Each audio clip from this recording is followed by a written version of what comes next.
మంచి కాపరి ఛానల్ని వీక్షిస్తున్న మీ అందరికీ ప్రభు పేరిట వందనాలు. ఈరోజు మనం భస్మ బుధవారం యాష్ వెన్స్డే గురించి మాట్లాడుకుందాం. క్రైస్తవులు భస్మ బుధవారాన్ని ఆచరించాలా వద్దా, దీని గురించి బైబిల్ ఏం చెబుతుంది అనే విషయాలను జాగ్రత్తగా వాక్యానుసారంగా ఆలోచిస్తూ అర్థం చేసుకోవడానికి ప్రయత్నం చేద్దాం. అసలు భస్మ బుధవారం యొక్క చరిత్ర ఏంటి? ఈ చరిత్ర తెలిస్తే ఆ తర్వాత మనం ఈ భస్మ బుధవారాన్ని ఆచరించాలా వద్దా అనే విషయం మనకు అర్థం అవుతుంది.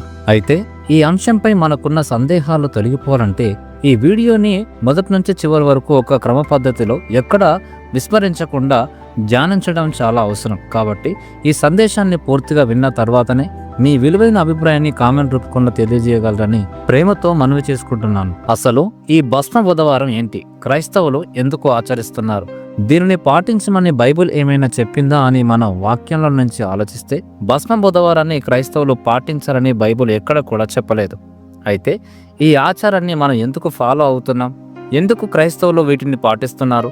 అసలు ఇది మనం పాటించాల్సినటువంటి అవసరం ఉందా లేదా అని ప్రతిదీ కూడా మనం వాక్యంలో నుంచి తెలుసుకోవడానికి ప్రయత్నం చేద్దాం. మొదటగా భస్మ బుధవారం ఎలా ప్రారంభమైందో చూద్దాం. ప్రపంచాన్ని పరిపాలిస్తున్న రోమా చక్రవర్తి మొట్టమొదటి క్రైస్తవుడైన కాన్స్టంటైన్ కాలంలో క్రీస్తు శకం 321 నుంచి 330 మధ్య జరిగిన నైసియా మహాసభల వంటి సమావేశాలలో కొంతమంది క్రైస్తవులు కూర్చొని ఒక ఆలోచన చేశారు.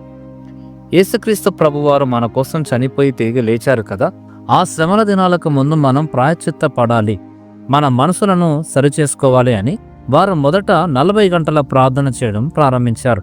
అలా ప్రార్థిస్తున్నప్పుడు ఈ 40 గంటలు దేవుని సన్నిధిలో పశ్చాత్తాపడడానికి సరిపోవేమో, ఇంకా బలంగా చేయాలనే ఆలోచన వచ్చిన తర్వాత 7 రోజులు హోలీ వీక్, పరిశుద్ధ వారంగా దానిని పాటించారు. ప్రతిరోజు దేవుని సన్నిధిలో గడపాలని నిర్ణయించుకున్నారు. ఆ తరువాత ప్రభువారు సిలువ వేయబడక ముందు అరణ్యంలో గడిపిన దినాలకు సాదృశ్యంగా 40 రోజులు ప్రాయశ్చిత్తం చేయగలిగితే బాగుంటుందని పాత నిబంధనల ఆజ్ఞను బట్టి ఈ దినాలను ముందుకు తీసుకున్నారు. లేవియాకాండం 16వ అధ్యాయం 34వ వచనంలో సంవత్సరానికి ఒకసారి ఇశ్రాయేలీయుల సమస్త పాపముల నిమిత్తము ప్రాయశ్చిత్తము చేయుటకు ఇది మీకు నిత్యమైన కట్టడ అని దేవుడు మోషేకు ఆజ్ఞాపించారు. ఈ వాక్యాన్ని బట్టి దేవుడు ఒక నిత్యమైన కట్టడగా సంవత్సరానికి ఒకసారి పాపాల నిమిత్తము పశ్చాత్తాప పడాలని చెప్పారు. కాబట్టి క్రైస్తవుల ఆత్మీయతను బలపరచడానికి అందరూ చర్చికి వచ్చి దేవునితో ఎక్కువ సమయం గడపడానికి, విశ్వాసులు తమను తాము సరిచేసుకోవడానికి ఇది ఒక ఆస్కారంగా ఉంటుందని ఆదిమ క్రైస్తవులు 40 రోజుల ఉపవాస కూడికలు ప్రారంభించారు. ఆదివారాలను తీసివేస్తే సరిగ్గా 40 రోజులు వస్తాయి. కాబట్టి ఈ లెంట్ డేస్ ఫాస్టింగ్ ప్రయాణము మొదలైంది. అయితే దీనిని బుధవారం నుండి ఎందుకు ప్రారంభించారంటే దానికి ఒక ప్రత్యేకమైన కారణం ఉంది. ఆదిమ క్రైస్తవులు ఈస్టర్ రోజున సిలువ ఆకారపు మట్టలను తీసుకొని ఆరాధించేవారు. ఆ తరువాత వాటిని ఇంటికి తీసుకెళ్లేవారు.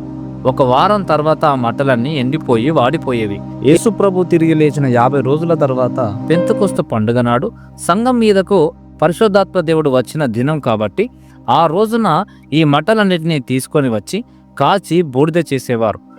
ఆ బూడిదను పశ్చాత్తాపానికి గుర్తుగా భస్మ బుధవారం రోజున నుదుటి మీద వేసుకుంటూ పశ్చాత్తాపపడే దినంగా ప్రారంభించారు. దీనికి దేవుడు తన గ్రంథంలో భస్మం గురించి రాసి ఉంచిన మాటలను ఆధారంగా చేసుకున్నారు. ఒకసారి ఆ లేఖన భాగాలు ఏంటో చూద్దాం. సంఖ్యాకాండము 19వ అధ్యాయము 9వ లేఖన భాగం. మరియు పవిత్రుడైన ఒకడు ఆ పొయ్యి యొక్క భస్మమును పోగు చేసి పాలను వెలుపలను పవిత్ర స్థలమందు ఉంచవలను. పాప పరిహార జలముగా ఇశ్రాయేలీల సమాజమునకు దానిని భద్రం చేయవలను. అది పాప పరిహారార్థ బలి. అలాగే 17వ లేఖన భాగంలో అపవిత్రుని కొరకు వారు పాప పరిహారార్థమైన హోమ భస్వములోనిది కొంచెము తీసుకొని వలను. పాత్రలో వేయబడిన ఆ భస్వం మీద ఒకడు పారు నీళ్లు పోయవలను. పైన చదువుకున్న లేఖన భాగంలో పాత్రలో వేయబడిన ఆ భస్వం మీద ఒకడు పారు నీళ్లు పోయవలను అని రాయబడింది. భస్మము అంటే ఇంగ్లీష్లో యాష్ అని అర్థం. అబ్రహాము వంటి భక్తులు కూడా ఆదికాండం 18వ అధ్యాయం 27వ లేఖన భాగంలో నేను ధూళిని ప్రభువా, నేను బూడిదను మాత్రమే అని తగ్గించుకున్నట్టుగా మనకు కనిపిస్తుంది. పాత నిబంధనలో తప్పు చేసినప్పుడు ప్రాయశ్చిత్తం కోసం గోనెపట్ట కట్టుకొని బూడిదలో కూర్చునేవారు. కాబట్టి మనల్ని మనం తగ్గించుకోవడానికి ఈ బూడిదను ఒక గుర్తుగా వాడుతూ భస్మ బుధవారం అని పేరు పెట్టారు. అందుకే ఈ బూడిదతో విభూతిలాగా త్రాసు గుర్తు వేసుకొని ఆత్మ పరీక్ష చేసుకోవడం ప్రారంభించారు. ఇవన్నీ చూస్తే మనకు వాక్యానుసారంగా ఉన్నాయి కదా అని అనిపిస్తాయి. ఇవన్నీ పాత నిబంధనకు సంబంధించినవి. మరి క్రొత్త నిబంధనలో ఉన్న మనం వీటిని పాటించవచ్చా? నూతన నిబంధన వీటి గురించి ఏం చెబుతుంది? భస్మ బుధవారాన్ని పాటించాలని మనకు వాక్యంలో దేవుడు ఆజ్ఞ ఇవ్వలేదు.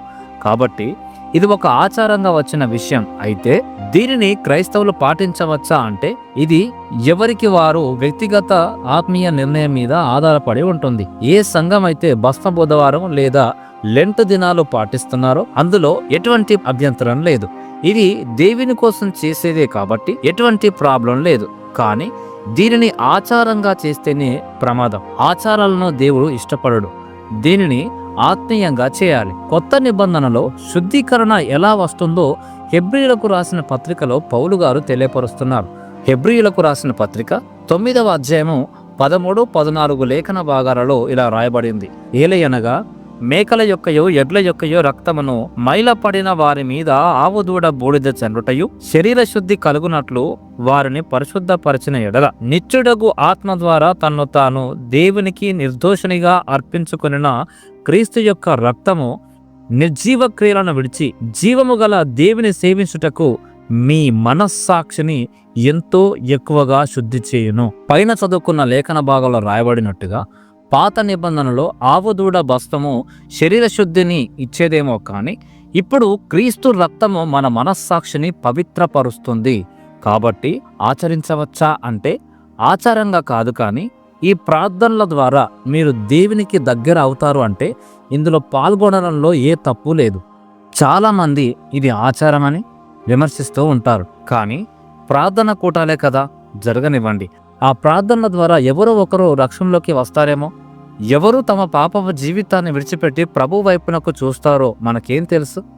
రక్షణ అనేది ఖచ్చితంగా ప్రార్థన ద్వారా జరుగుతుంది. దీనిని ఒక సూచనగా వాడుతున్నారు కాబట్టి చేయనివ్వండి. క్యాథలిక్ ఆచారం అని కొట్టిపారేయకండి. చాలా మంది ఇది క్యాథలిక్ ఆచారం అని కొట్టిపారేస్తూ ఉంటారు. ఒక పాపి మారాలని లేదా దేవునికి దూరమైన వారు దగ్గరవ్వాలనే ఉద్దేశంతో చేస్తే అది మంచిదే కదా. ఈ 40 రోజులు విశ్వాసులకు ఒక మంచి అవకాశం.